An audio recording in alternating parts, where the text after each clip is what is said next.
Welcome to online zoology class. This is Ravi Kumar, JL in Zoology from New Government Junior College, Kukatpalli. In the previous class, we have discussed about the plasmodium structure and life cycle in human being. After the completion of life cycle in human being, some merozoites are transformed into the gametocytes. They remain in the blood of human being for 7 days. If in these 7 days, female Anopheles mosquito bites the malarial patient, the gametocytes along with the other stages like micrometacryptozoites and merozoites enter into the crop of the mosquito. So when female Anopheles mosquito bites the malarial patient, it sucks the blood of the patient. So in the blood, there are merozoites are present, micrometacryptozoites are present, and also gametocytes are present. All these stages enter into the crop of the mosquito and the further development takes place in the mosquito. So today we are discussing about the life cycle in mosquito, that is called Plasmodium vivax life cycle in mosquito, that is called mosquito phase, also known as Ross cycle. ఇంతకుముందు క్లాస్లో మనము plasmodium vivax యొక్క నిర్మాణము, malaria యొక్క చరిత్ర, తర్వాత మానవుల్లో plasmodium vivax యొక్క జీవిత చరిత్రను తెలుసుకున్నాం. మానవుల్లో ప్లాస్మోడియం వైవాక్స్ తన జీవిత చరిత్రను పూర్తి చేసుకున్న తర్వాత ఆ మానవుల్లో ఎర్రత్త కణాల సంఖ్య క్రమంగా తగ్గడం వలన కొన్ని మీరోజాయిట్లు సంయోగ బీజ మాతృకణాలుగా మారుతాయని చెప్పుకున్నాం. ఈ సంయోగ బీజ మాతృకణాలు మరియు సూక్ష్మ మెటాక్రిప్టోజాయిట్లు, తర్వాత మీరోజాయిట్లు, ఇవన్నీ కూడా మలేరియా రోగి యొక్క రక్తంలో వాటి యొక్క పరిధీయ రక్తనాళాల్లో ఉంటాయి. ఎప్పుడైతే ఆడ అనాఫిలిస్ దోమ మలేరియా రోగి యొక్క రక్తాన్ని తీసుకుంటుందో అప్పుడు రక్తంతో పాటు ఈ దశలన్నీ కూడా దోమ యొక్క అన్నాశయంలోకి ప్రవేశిస్తాయి. ఈ అన్నాశయంలో ఆ పరాన్నజీవి లైంగిక ప్రత్యుత్పత్తిని జరుపుకుంటుంది. The parasite undergoes sexual life cycle in female anopheles mosquito. Hence the mosquito, female anopheles mosquito considered as primary host for plasmodium vivax. So here I drawn the diagram. This is the human blood vessel. It is shown here, and this is the mosquito crop, దోమ యొక్క అన్నాశయము.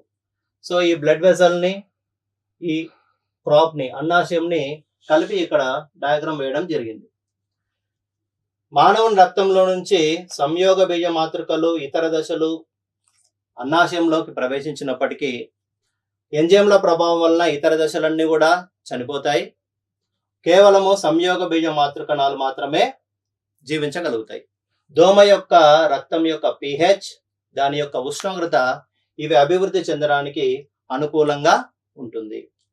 So in the human blood, the all stages are present when they enter into the female Anopheles mosquito crop. Due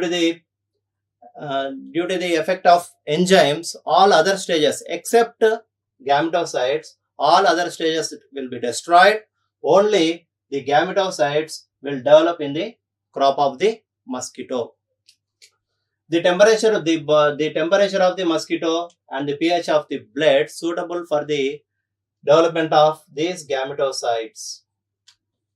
So first, in this female Anopheles mosquito phase, there are 4 stages are present. One is gametogamy. Second stage is fertilization.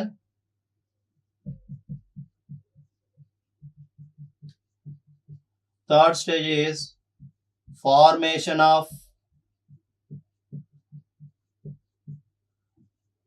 ookinete and oocyst. Fourth stage is sporogamy.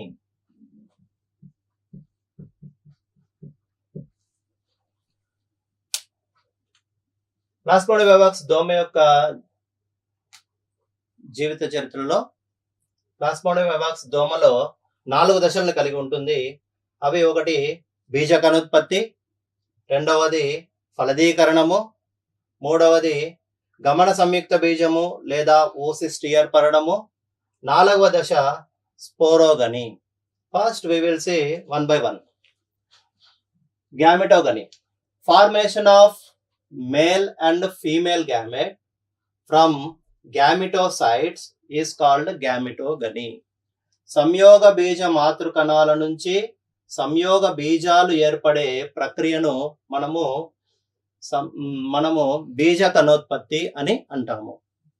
So the male gametocyte or microgametocyte gives rise to the male gamete. The female gametocyte or macrogametocyte gives rise to the female gamete. So the formation of male and female gametes from the gametocytes is called gametogeny. It occurs in the crop of the mosquito, within the crop of the mosquito. బీజకణోత్పత్తి అనగా సంయోగ బీజ మాతృకణాల నుంచి సంయోగ బీజాలు ఏర్పడే ప్రక్రియను బీజకణోత్పత్తి అని అంటారు.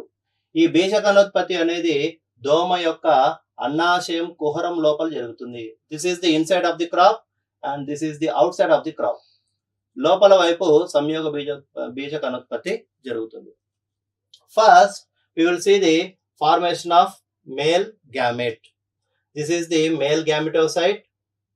The nucleus that is present in the male gametocyte divides mitotically and it forms 8 nuclei. These are called pronuclei. The cytoplasm pushed out in the form of cytoplasmic processes, approximately 8 cytoplasmic processes. So each bit of nucleus enter into the each cytoplasmic process and forms the male gamete. So here 8 male gametes are present. This stage is called flagellated body. This flagellated body shows the flagella-like movement, that is lashing movement. This flagellated body shows lashing movement, that like of flagella, and detached from this flagellated body and forms the male gametes, 8 male gametes. సూక్ష్మ సంయోగ బీజ మాతృక అన్నాశయంలోకి ప్రవేశించిన తర్వాత దానిలోని కేంద్రకము 8 కేంద్రకాలుగా విభజన జరుగుతుంది. వీటిని పురుష ప్రాక్ కేంద్రకాలు అని అంటారు. తర్వాత జీవ పదార్థము నెట్టబడి 8 కణద్రవ్య కీలుతాలుగా ఏర్పడుతుంది. ఒక్కొక్క కణద్రవ్య కీలితంలోనికి ఒక ప్రాకేంద్రకం ప్రవేశించి 8 పురుష బీజ కణాలుగా ఏర్పడుతుంది. ఈ దశను ఏమంటామంటే మనము కశాభ రూప దేహము అంటారు. ఈ కశాభ రూప దేహము కశాభంలాగా కదులుతూ దీని నుండి 8 పురుష బీజ కణాలు అనేవి ఏర్పడతాయి. The female gametocyte undergoes maturation phase and it finally forms the female gamete. స్త్రీ సంయోగ బీజ మాతృక ఎటువంటి విభజన చెందకుండా పరిణితి చెంది స్త్రీ సంయోగ బీజ కణముగా ఏర్పడుతుంది. The nucleus pushed to the periphery and in that region there is a formation of fertilization cone. స్త్రీ సంయోగ బీజంలో ఉన్న కేంద్రకము చివరికి నెట్టబడడం వలన అక్కడ ఒక ఉబ్బెత్తు వంటి నిర్మాణం ఏర్పడుతుంది. దానిని ఫలదీకరణ శంకువు అని కూడా అంటారు. సో ఇప్పుడు 2 బీజ కణాలు ఏర్పడ్డాయి, పురుష బీజ కణము, స్త్రీ బీజ కణము.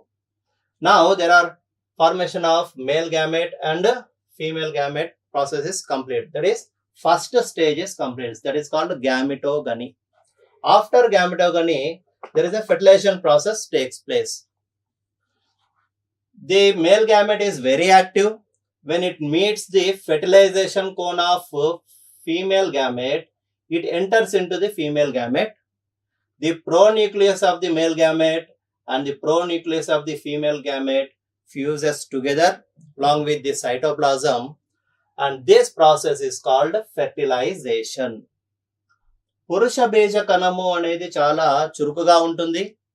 ఎప్పుడైతే ఈ పురుష బీజ కణము స్త్రీ బీజ కణం యొక్క ఫలదీకరణ శంకువు ద్వారా లోపలికి ప్రవేశిస్తుందో, ఈ పురుష బీజ కణం యొక్క కేంద్రకము కణద్రవ్యము స్త్రీ బీజ కణం యొక్క కేంద్రకము మరియు కణద్రవ్యంతో కలిసిపోయేసి అక్కడ ఫలదీకరణం అనే ప్రక్రియ జరుగుతుంది.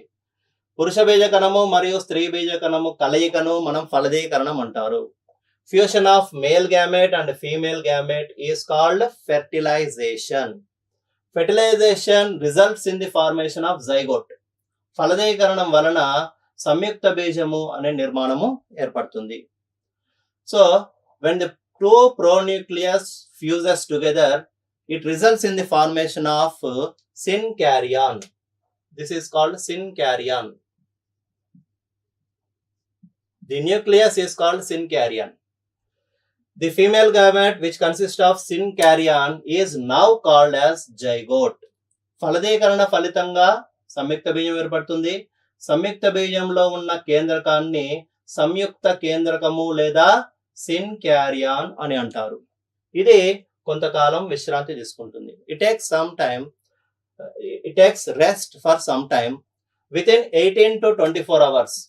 Within 18 to 24 hours, the zygote becomes as worm-like structure and moves and finally penetrates the inner crop wall and comes out of the crop and settles below the basement membrane.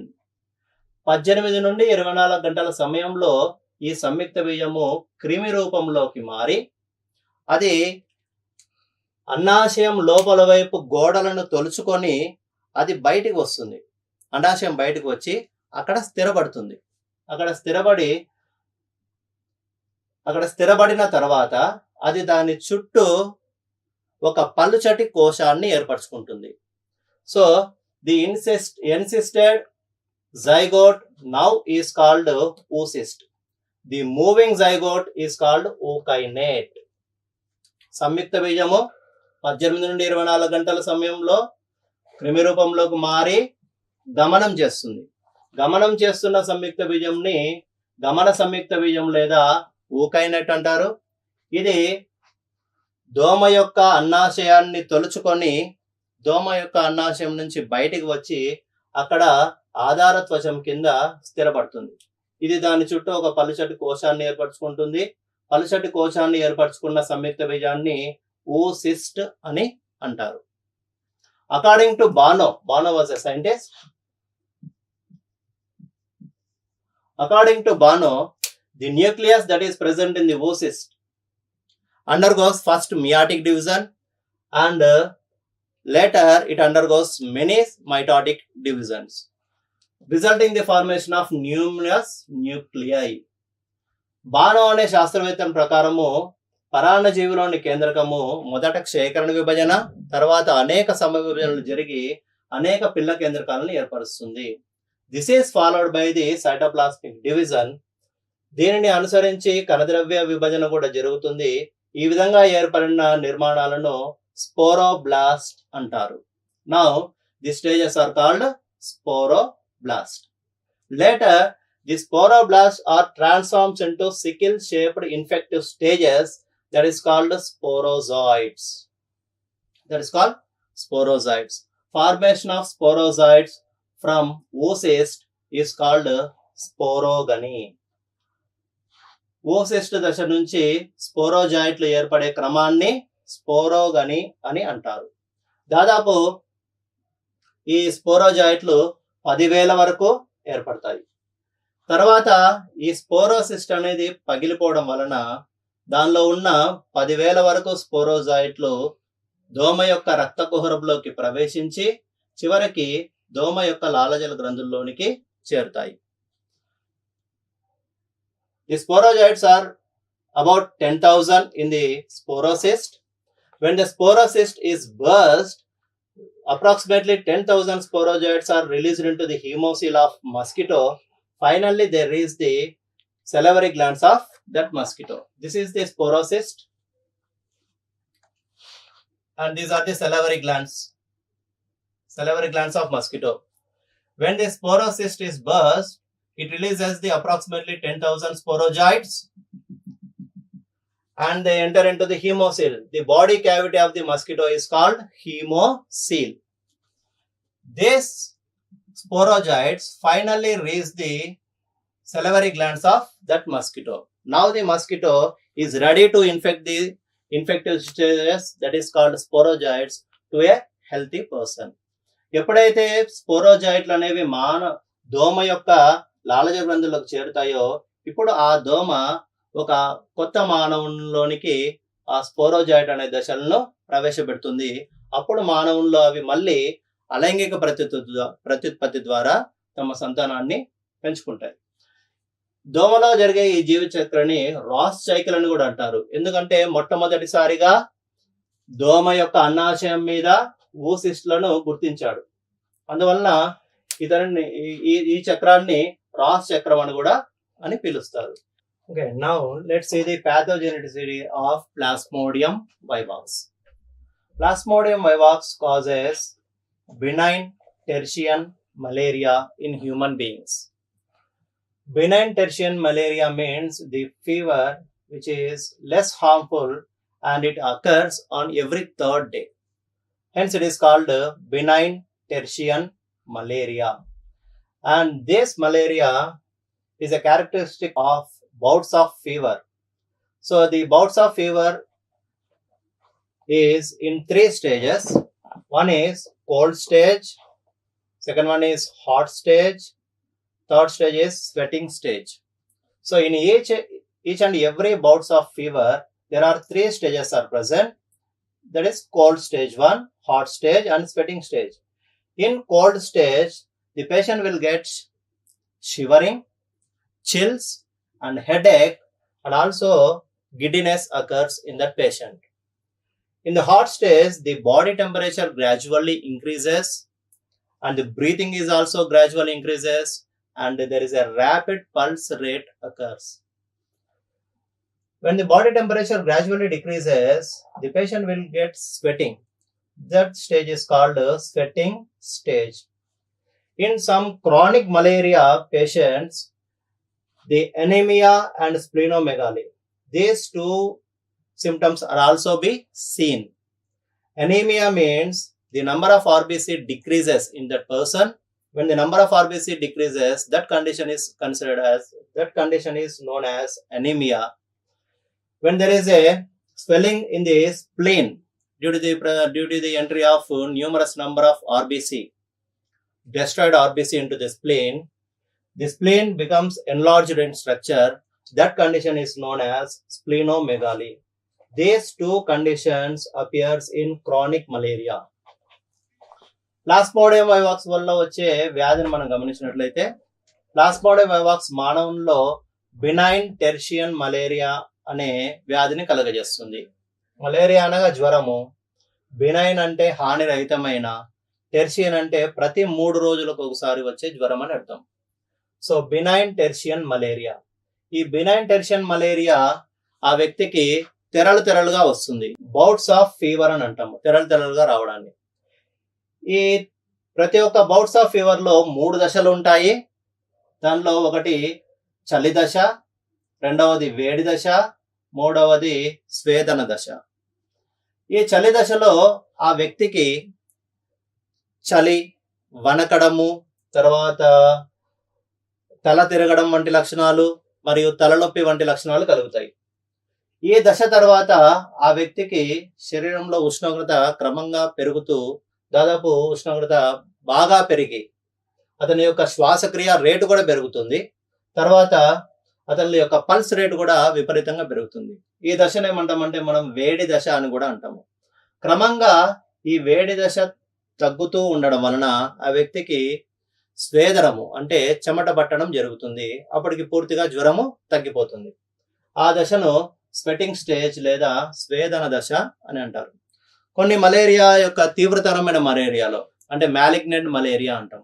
తీవ్రతరమైన మలేరియాలో ఎవరైతే మలేరియా వ్యాధితో బాధపడుతున్నారో వాళ్ళలో anaemia మరియు స్ప్లీనోమెగాలి అనే 2 వ్యాధి లక్షణాలు కనిపిస్తాయి. Anaemia అంటే ఎర్ర రక్త కణాల సంఖ్య విపరీతంగా తగ్గిపోవడం. ఎందుకంటే పరాన్నజీవి ఎర్ర రక్త కణ జీవిత చక్రను ఎక్కువగా చేసుకోవడం వలన ఆ వ్యక్తిలో ఎర్ర రక్త కణాల సంఖ్య తగ్గిపోతుంది. స్ప్లీనోమెగాలి అంటే స్ప్లీన్ అంటే ప్లీహం యొక్క పరిమాణం విపరీతంగా పెరిగిపోతుంది. ఎందుకంటే చనిపోయిన లేకపోతే విచ్ఛిన్నమైన ఎర్ర రక్త కణాలు ప్లీహాన్ని చేరడం వలన ప్లీహం యొక్క పరిమాణం విపరీతంగా పెరుగుతుంది. అటువంటి స్థితిని స్ప్లీనోమెగాలి అని అంటారు. ఈ 2 అపస్థితులు మనకు క్రానిక్ మలేరియాలో మాత్రమే వస్తాయి. వ్యాధి తీవ్రత ఎక్కువగా ఉన్న మలేరియాలోనే ఇటువంటి లక్షణాలు కనిపిస్తాయి. రిలాప్స్ ఆఫ్ మలేరియా కూడా క్రానిక్ మలేరియాలో ఒక భాగం. క్రానిక్ మలేరియాలో మనకి రిలాప్స్ ఆఫ్ మలేరియా కనిపిస్తుంది. We can say the relapse of malaria in case of chronic malaria. Relapse of malaria means some metacryptozoites which are formed during the exoerythrocytic cycle of liver schizogeny. These metacryptozoites do not enter into the RBC but remains in the liver cells as dormant stages. After some time or some months later or years later, these dormant stages get reactivated and continues the exoerythrocytic cycle. And after the completion of exoerythrocytic cycle, the micrometacryptozoites again attack the RBC and completes the erythrocytic cycle and causes the malaria. So that is called relapse of malaria. Malaria తిరగబెట్టడము అనగా రక్త కణ బాహ్య జీవిత చక్రంలో ఏర్పడిన మెటాక్రిప్టోజాయిట్లు ఎర్ర రక్త కణాలకి వెళ్లకుండా కాలేయ కణాల్లోనే సుప్తావస్థ దశలో ఉండిపోతాయి. అవి కొంతకాలం తర్వాత మళ్ళీ రియాక్టివేషన్ జరిగి అవి మళ్ళీ రక్త కణ బాహ్య జీవ చక్రాన్ని కొనసాగించి తర్వాత అవి ఎర్ర రక్త కణాలకు చేరి ఎర్ర రక్త కణ జీవ చక్రాన్ని జరుపుకొని ఆ వ్యక్తికి మళ్ళీ మలేరియా వ్యాధిని కలిగజేస్తాయి. దీనిని మలేరియా తిరగబెట్టడం అని అంటారు. నెక్స్ట్ దీనికి ఎటువంటి చికిత్స ఉంది? What is the treatment for this malaria? The quinine is the best medicine for treatment in malaria and it is extracted from the bark of Cinchona officinalis plant. Malaria వ్యాధికి quinine అనేది ఒక గొప్ప ఔషధము. ఈ ఔషధం అనేది సింకోనా అఫిసినాలిస్ అనే మొక్క యొక్క బెరడు నుంచి తయారు చేస్తారు. And what are the preventive measures we have to take against the malaria disease? మన మలేరియా వ్యాధి నుంచి ఎటువంటి నివారణ చర్యలు తీసుకోవాలో తెలుసుకుందాం.